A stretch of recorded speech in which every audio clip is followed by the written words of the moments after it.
I'm Chef Chris Chef Kash. We are Bando Verde, and this is Chef Cuts. Welcome to the first initial episode of Chef Cuts, where we will be discussing everything culinary, from agree to disagree, from how-tos to your random food facts, to taking questions from all of our followers. So make sure y'all tap in and tune in with us. It's gonna be a fun ride.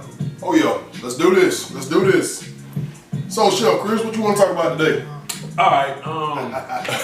So to kick it off, I guess we can start with some common food misnomers, some random food things that people tend to do, but some people might not like it. So we're gonna start with that. Pasta and fish. Now it does not go together. It does not go together. I'm being real. It does not. I'm a big proponent of spaghetti. It's really spaghetti and fish. Now you can do other pastas with fish, but the big thing is, like, I don't care if you're in San Francisco, if you're in Maryland, if you're in Miami. Apparently, a common dish is, I've had it several times: spaghetti, spicy spaghetti, and fried catfish. No. Listen. Pasta and fish do not go together, people. It do not. It does not. It doesn't. Think about it. You have two dishes where they both are components with meat. Well, in a sense, fish is not a meat, but you know. I mean, with some people, what you say? Seafood is not a meat. Seafood is not. Seafood is seafood. It's not a land. Land is meat. Seafood is not it's not land meat. It's water meat. Okay, so the technicalities. We don't have technical shit, but hey, it is what it is. But yes, no, fish does not go with pasta, and I guess it doesn't go with spaghetti, I should say, because spaghetti has beef or turkey in it already. Beef, you can do whatever you want. No, it's too much. Beef, turkey, sausages. Like, I think whatever you can get a plate and you can dress it all the same. Like, imagine you got a plate of spaghetti, you got your fried fish, you got your garlic bread, and you just put some hot sauce all over the plate. You get your little Parmesan cheese going. I think you gotta have. Think about it. So would you put fish on top of lasagna? Same concept, right? I'm not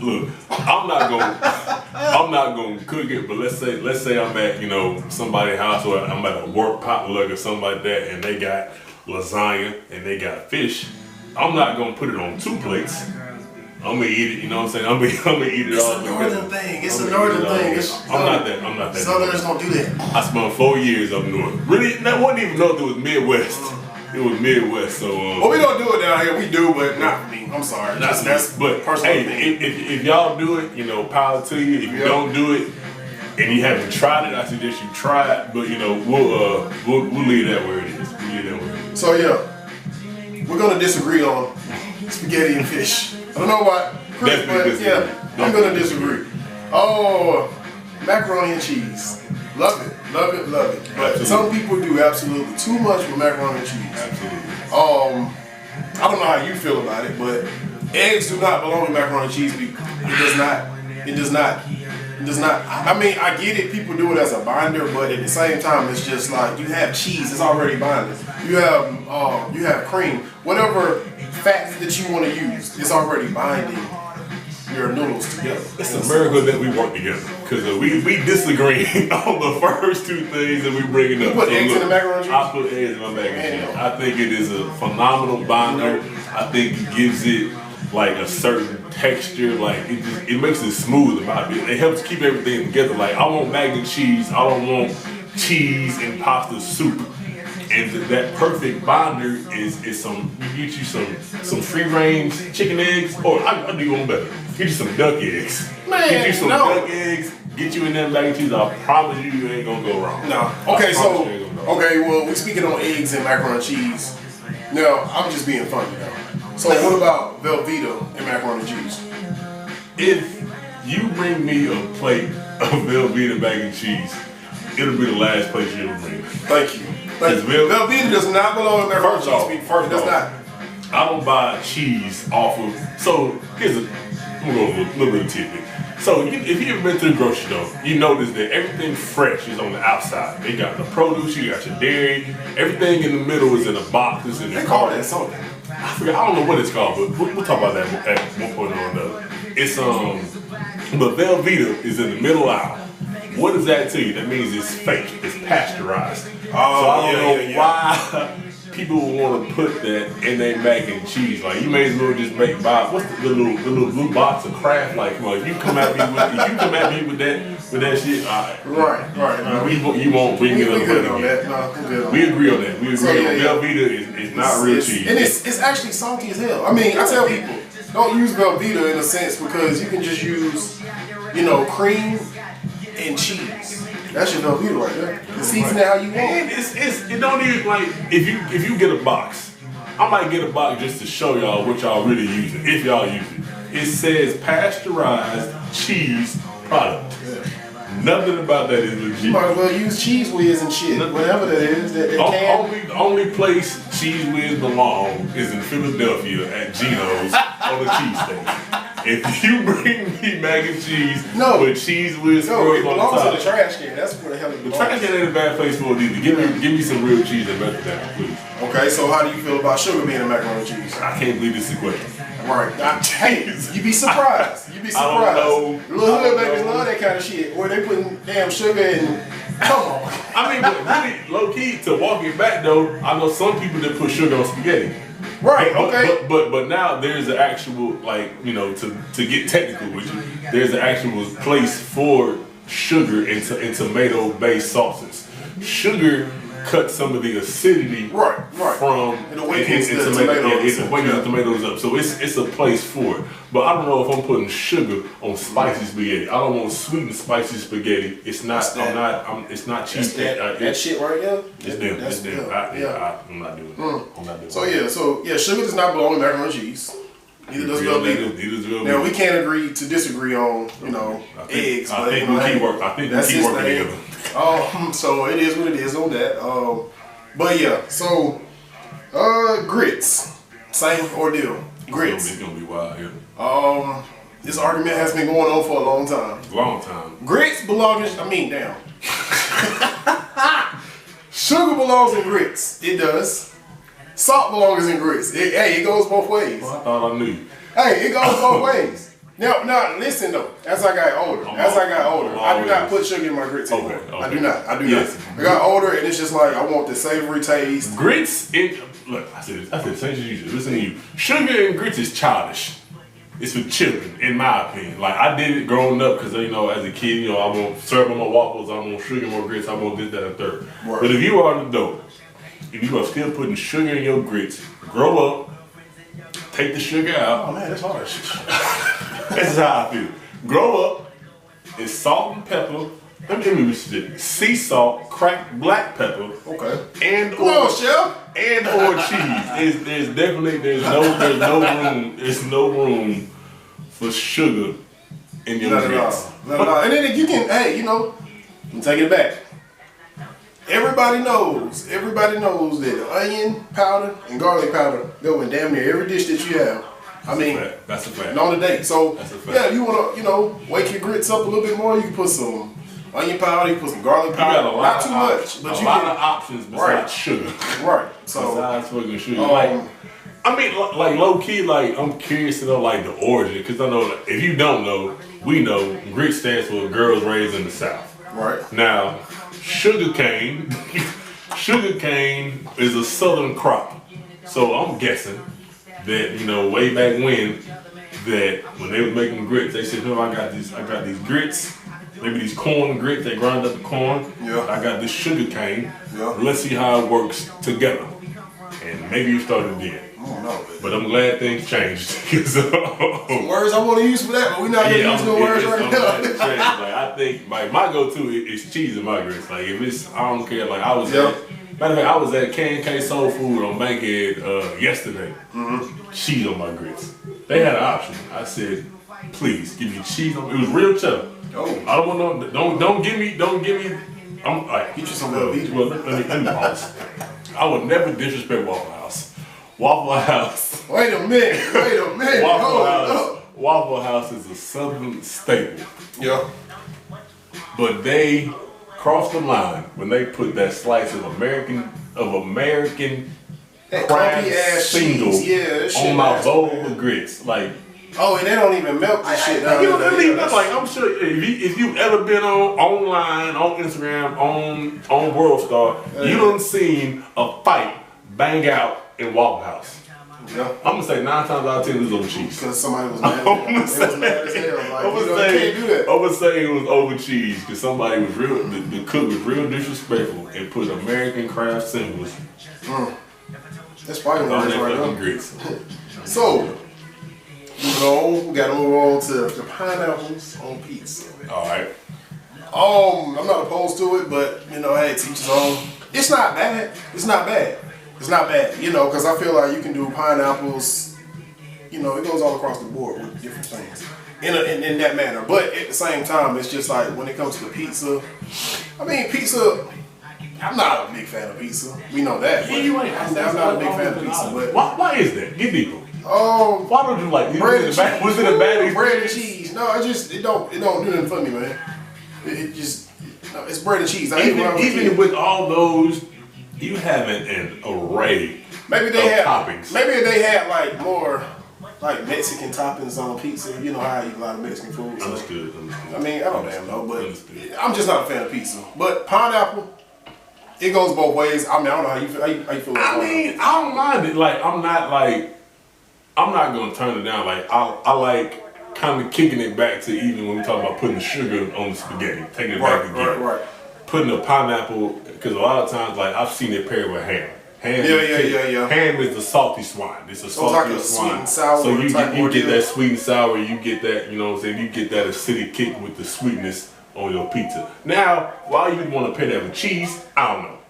But I see what you're saying. but now that you put it with cheese, like pineapple cheese, that's a little odd. Yeah. Like imagine I got a pineapple in the refrigerator right now. You think I'm gonna go put the cheese on it? No. Hell no, I'm not. No. But maybe when it's paired right, you know what I'm saying? Like you have. Just like you gotta think about it though. It took me years to understand it, but I don't know if I want to compare that to being the same thing. But like with cheese and wine. That's an odd pair. Yeah, it is. And it goes, you got the charcuterie boards. I'm a fan of charcuterie boards. Yeah, I have no problems with it. It's good. But it's like, just hearing it, just like cheese and wine, what are we doing? I don't know who came up with that, but maybe it's because it's the sharpness. I'm no wine connoisseur, so don't come for me.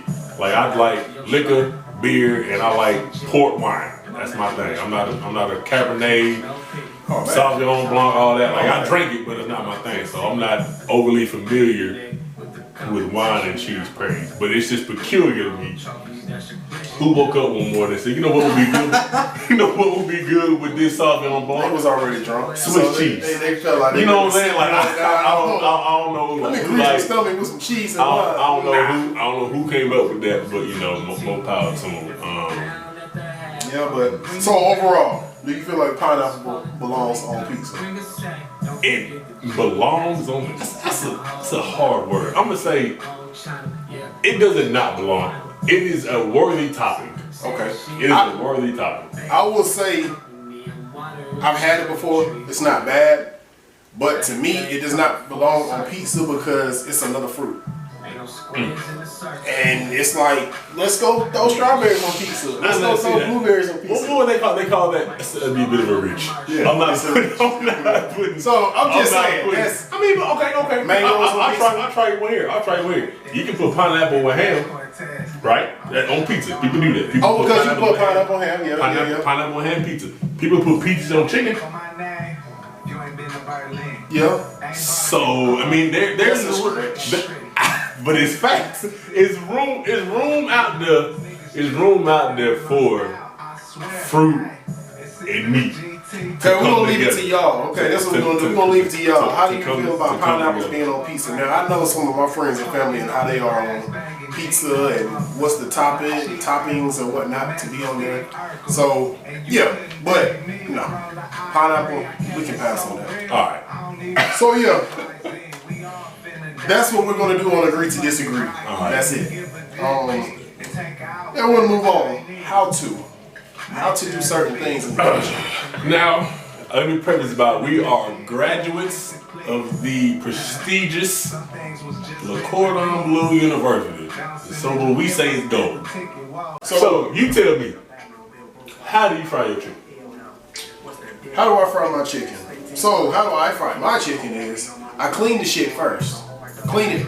Clean your damn chicken, people, because a lot of people don't clean their chicken. Taking your chicken out of the pack. That should be universal. But you got a lot of people that take their chicken out of the pack and throw it straight to the damn I've seen it. batter and I've seen it and you nasty bastards. Don't do it that way. But all in reality, when I get my chicken, I clean it, of course. You know, take some of the excess fat, take some of that albumin off, you know, the clear shit, whatever you want to do. But make sure you clean your chicken. Once you clean your chicken, I like to season it down. Salt, pepper, garlic powder, onion powder, smoked paprika. There we go. And then when I say salt, I mean sea salt or Himalayan salt. You use some table salt on it. I can taste it. I understand. We know. We know table salt. We know table salt and sea salt. Don't fuck around. Shit. But guess what though? I'm not being judgmental on people using table salt because guess what? I grew up on table salt. Oh, you not? I am. I fucking hate table salt. Well, I get it, but I'm just saying. So wait. So you mean to tell me? So you mean to tell me that when you grew up, your parents weren't using table salt? I was a child. I had a child's taste. I didn't know any better. I didn't know it. When you started, I'm saying if you know better, do better. If you know better, do better. I get that. Use sea salt. Okay, I understand that, but I'm just saying though. Back then, we didn't know better in a sense to say that. You know what? Next time I might call my mama on here and ask her what kind of salt did you use? I'm going with Morton's iodized salt.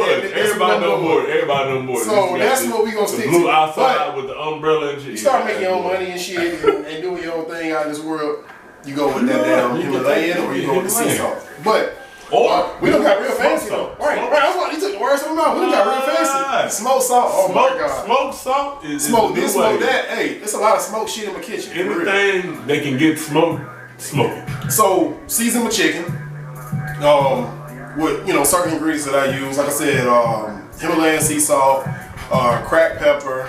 You got smoked paprika. I use cayenne pepper. Okay. I use garlic powder. I use onion powder. Yep. And those are pretty much the main ingredients because, like I said, question for you: why do you prefer powder over granulated? Powder over granulated. That's a great question. For me, it's just been something that I've done over the years. I mean, I can't really give you an educated answer on that to say that it's just preference. It's just preference. Makes sense. I feel like, this is my thing too. I feel like powder dissolves a little better than granulated. That's why I use powder. Okay. So, and it mixes well. Dissolves on powder, it mixes well. It mixes well. So that's why I use powder over granulated. So season your chicken. That's marinated chicken in a sense. You can set it in the fridge or whatnot. But listen, people like me, you're ready to eat. Yeah, I'm ready to eat. So I have no time for marinade sometimes. So another one for you. What's up? What kind of oil do you use? You use canola, vegetable, sunflower, grapeseed, avocado. I mean, if you're doing something quick, peanut oil. That's what I was going with. If you're doing something quick, you can use vegetable oil, Yep. But peanut oil, my God. All you little Chick-fil-A eating ass bastards, that's what it is. They use peanut oil for you. But no, seriously though, all jokes aside, I use vegetable oil, and I can use canola, but I don't prefer canola. I use vegetable oil. It's a little bit more cleaner. Peanut oil, if you're feeling froggy, hey, jump. Do peanut oil. That's a little bit more expensive on the pockets, but hey, it's worth it in the end. Taste-wise. So, so like I said, season your chicken and also season your flour, people. Season your flour. Right, season your flour. Please season your flour. And pretty much you're seasoning your flour with the same ingredients.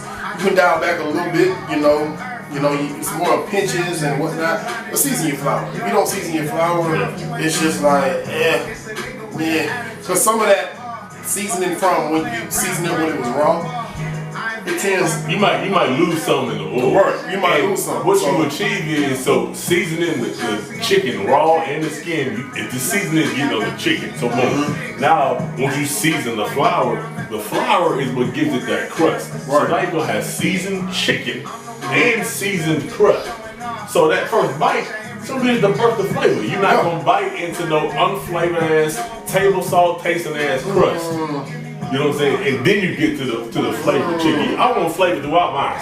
Yeah. I want flavor throughout Damn mine. right. Damn right. So, and pretty much like I say, I don't do the whole wet batter where I'm doing the egg wash or whatnot. I have no problems with doing so, but for the most part, if you want to keep it simple, give you that nice crunch, give you that elegant taste as well, season your chicken, season your flour, batter your chicken, fry it. Deep fry it. Last one. I'm a pro with this shit. Last one. Cornmeal, yes or no? No, we're not doing cornmeal. Respect. Cornmeal goes in fish. It does not go with chicken. I don't say anything. I'm not against it. I'm gonna get into that in a minute. I'm not against it, but I do have a preferential cornmeal on my fish. Yeah, but not on chicken though. Yeah. I mean, I ain't gonna turn it down. You had it? I've had cornmeal on chicken. How was it? It wasn't bad. It was as long as it got that crunch, I'm good with it. I ain't gonna like. How I said earlier, like if you bring me Velveeta, we done. But if you give me cornmeal on chicken, we can have another conversation. At least. You know what I'm saying? So I ain't gonna get too out the box with it. So we're talking about fried chicken. All right. We're gonna move on to eggnog with eggnog. All right. So look. It's a holiday, you know. It's a holiday season. You know what I'm saying? Eggnog. Oh, it's holiday season. Eggnog is a seasonal drink. You know, you're not gonna see eggnog come June, July, August, none of the more. You gonna see eggnog when it get cold out. Right. I myself, I like eggnog, but I'm I only drink it when it's out. I'm not looking for it. Like then I gotta have this eggnog come single to my ear. Like I want tequila. Right. But eggnog, I like it. So with holidays coming up, you know, y'all got people coming to your house. Let's say you can't stand your in-laws. You got the cousin coming over that you just can't stand. You got family coming over that like, look, just come and go. If you're trying to get through it, here's a way you can spike your eggnog and have a good time. Oh, you forgot one. The uncle that, like to get drunk. Oh, yeah. You know, that's in everybody foundation. Everybody got the drunk uncle. Yeah. If you make him this, he gonna be A1. Yeah, so why gonna be the drunk uncle? Okay, that's another episode. That's not for us. But to be real, eggnog is easy to mix with. You know what I'm saying? I mixed it with Hennessy. I mixed it with Fireball. I mixed it with Fireball. Yeah. How was it? Well, it kind of like this. Okay, I can see the little cinnamon taste. It's holiday. Come on, Chef. Holiday season. You know what I'm saying? So you know this time of year, your warm spices, your cinnamons, your nutmegs, more nutmeg later. Cinnamons, your nutmegs, your sages. You know your warm seasoning. So what I'm thinking, if I'm trying to kick my eggnog up a notch, I'm going Hennessy. I'm going Douce. I'm going because that Hennessy shit get old. Man, I'm going Rivulet. I'm sorry if I messed that name up, but it's a black owned. It's a pecan liqueur. Put a little pecan. I got some right outside to the left. I got it right outside to the left, but it's supposed to be really good at eggnog, like really any dark liquor. Any flavor. I won't say any, cause not any. Not any. Somebody go buy some damn E&J thinking that shit is cool. Please don't. please don't. Leave E&J where it was. I ain't had no E&J since about 2010. Oh man, that shit was horrible. I ain't had E&J. It was good then because my pockets can afford. It was good. But that was a college drink for me. It was good then. Now, it was good then. You got bougie taste for us now, so. Yeah, I done grown up. That's why I got past the sugar in my grits, but neither here nor there. But yeah, eggnog is easy to spice, man. Just add some flavorful to it. You know, you'll turn your ugly sweater party real quick. You'll go from ugly sweater to a wet t-shirt contest. Man, be careful how much you spike it with. Yeah, be cautious. Receive with caution. Receive with caution. Bando taught you. Yeah. So, how do you feel about lamb? How we gonna talk about lamb? Okay, lamb is lamb is pretty much a big trend right now. It is. I like lamb. I'm not a big red meat guy, but you know, I am your occasional steak eater, lamb eater, and if I'm going lamb, like first thing you want to do, you know, you want to get some. Well, I've had my lamb from New Zealand and Australia. I had a preference to the Australian lamb. I don't know if it's the good day mate or what it was, but you know, you want to get kangaroo. I hope you got it, but I like kangaroo. Kangaroo is cool as hell. I never had it. Man, they will box the shit out of you. Kangaroo. Yeah. But that's another one. But man, lamb is just you want to get the silver skin off. You know, you want to get you a really. This just me. You want to get you a really good mustard. I'm sorry. I don't mean to cut you off. So when he say the silver skin, it's the piece of skin that has that. It has that when light shines on it, it looks somewhat silver. It's on ribs too. Take that off the ribs. A lot of people, it's a cleaning method. Clean foods. Clean foods. It's like a real thin, shiny membrane. And if you don't cut it off, it makes it makes your food real chewy. Yeah, tough. So it's a real tough, real chewy bite. So you make sure you want to get you a real sharp knife. You want to get that off of there. After that, you want to get you a real good mustard. Right. Like I'm not talking about French's yellow. I'm talking about a good Dijon. I'm talking about a whole grain. You go to any store, you go to the mustard aisle. You know what I'm saying? You get you any good mustard. Not the Kroger brand. Not Kroger brand. Not Walmart brand. Wherever y'all watching that. Not Ralph's. Not Bonds. Not none of that. Like no store brand mustard. Get you a solid mustard. You know, you're rub it down in the mustard. Of course, you want to hit with your essentials. Your sea salt, your cracked black pepper, and then after that, you can kind of take it where you want to take it. My preference is I'm an OG with it. I like the original stuff. So I like sea salt, black pepper, and fresh herbs. Right. Fresh herbs. Fresh herbs. I'm not talking about no dried herbs. I'm not talking about no herbs. It's weak. So I'm talking about when you go to whatever grocery store you shop at, you go to the produce section. You're gonna get you your rosemary. You wanna look for your sage. Well, grow your own. It's so simple. It ain't hard at all. You know what I'm saying? No, it's not rocket science. Man, I'm telling you, it's so easy, man. I'm telling you, like, just get your fresh herbs, chop them down real fine, mix it with your sea salt, mix it with the black pepper, get it rubbed on that nice mustard. You want to get it in a hot pan, get you a good sear on it. Once you got that good sear, you want to finish it in the oven. How you like it? I like it medium well. I'm a medium rare, medium. I'm in the medium stage. I don't like it rare, and I don't like it well. If you serve me shoe leather, we are done. Shoe leather and Velveeta is two ways to keep out the mando. I promise you. That's what we need to talk about next time. Next time we talk about steak. Steak temperatures. Yes. We'll get there though. So you want to cook your lamb to a nice medium. Once you get it to that medium, you want to take it out, let it rest. Let it rest. What a lot of mistake that I've seen, a lot of aspiring cooks, even some professional cooks, not saying we perfect, but you know what I'm saying. As soon as they take that oven, they want to get their blade and cut it open. No. All you doing is you letting the juices out. You know what I'm saying? You spend all that time sealing the juices. Because the resting part is still part of the cooking process. Yeah, like a lot of people don't realize, like, just because you take it off the heat, people think it stopped cooking. It's still warm. It's still cooking. Right. So it's like you want to let it cook, and once you let it rest, the meat will reabsorb those juices. Right. So it makes for a juicier cut. That goes for steak as well. Yes, any red meat. Really any red meat. Yeah. You know what? I dare say any meat. Once you take it off, let it rest for just a moment. Right. Let it reabsorb. Stop doing it. Let it reabsorb. Calm down. You gonna get a chance to eat. We get it. What I hate seeing people take anything off the smoker, take anything off the grill, anything off the cast iron, take it off while it's burning so hot, and then cut it. Give it a minute. That's where you go wrong. Don't be so quick with taking time with it. I promise you it's gonna be good. So there we have it. You got lamb. And once you cut it, enjoy it. So So we're gonna move on to some food facts. Move on to some interesting food facts that we learned ourselves. They're pretty interesting, the ones we have today. It's shocking. Yeah. It's shocking the food facts that's out there. Like what you think like, I mean, we're pretty educated in the culinary game, but it's always room to learn more. And Google is the information superhighway. Got you one. Spam. Spam. I don't eat it anymore. I've had it in my days. Don't get me wrong. But I've heard spam is a mashup of the word spice and ham. Didn't know that. I don't. You know what's weird about that though? Like, I don't think spam is spicy.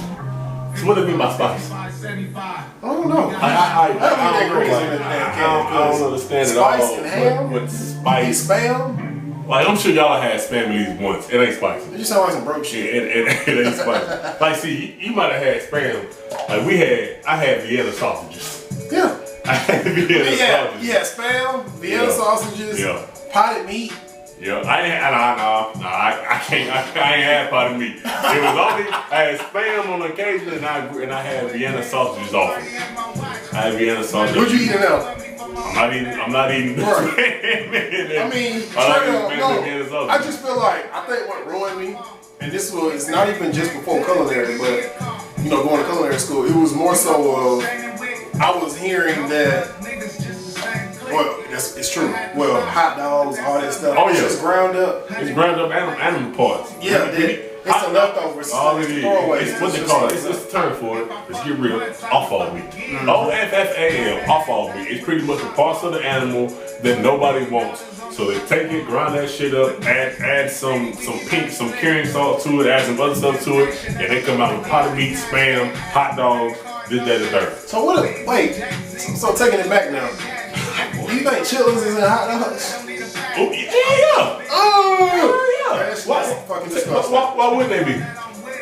That's right. I'm sure if they're somewhere in the pork factory, they got the dead pig, and then they got the hot dog lane, and they got the chicken lane. Them intestines going one way or the other. You're right. If you eat hot dogs, I can't judge people on that. Hey, to each his own. But yeah, so spam. Back to that. Yeah, I wouldn't eat it. Whatever. I wouldn't eat it now. I ate it back then, but because I appreciate y'all for tuning in to the first episode of Chef Cuts. Make sure y'all stay tuned for the next episode, and make sure y'all let us know what y'all want to hear us talk about, whether it be agree to disagree, or a how to, any questions out there, let us know. We appreciate y'all.